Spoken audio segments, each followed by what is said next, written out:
Nyam Nyam introduces you to their magical mooncake. Super delicious and super easy to make. Are you ready? Here's how. Firstly, you need some buttercream and some food colouring.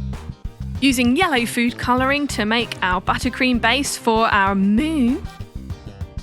Light blue and dark blue food colouring for our night sky. Putting those in separate food piping bags.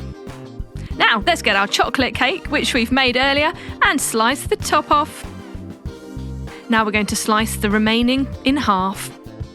Time for our blue food colouring. Just snip the ends off our food piping bags, ready to go on our cake. So layer upon layer, we're going to swirl on our blue. First light blue, then dark, and then dark and light around the edge, half and half.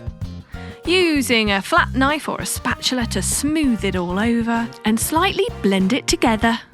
The same on the top, light blue in the middle, dark blue around the outside. Smoothing it over and slightly swirling it together to look like a beautiful night sky. Just adding a bit more light blue there to perfect our swirling effect. Fantastic. Now we're going to just swipe in from the edges to mix a little bit more of that light blue. Using a plate, we're going to make a crescent moon shape and start squirting on our yellow buttercream icing, one bit at a time with serrated edge nozzle to make a nice kind of flowery effect, putting star sprinkles in between and, of course, on our blue night sky. Look at that. Beautiful. Chocolate mooncake. Yum.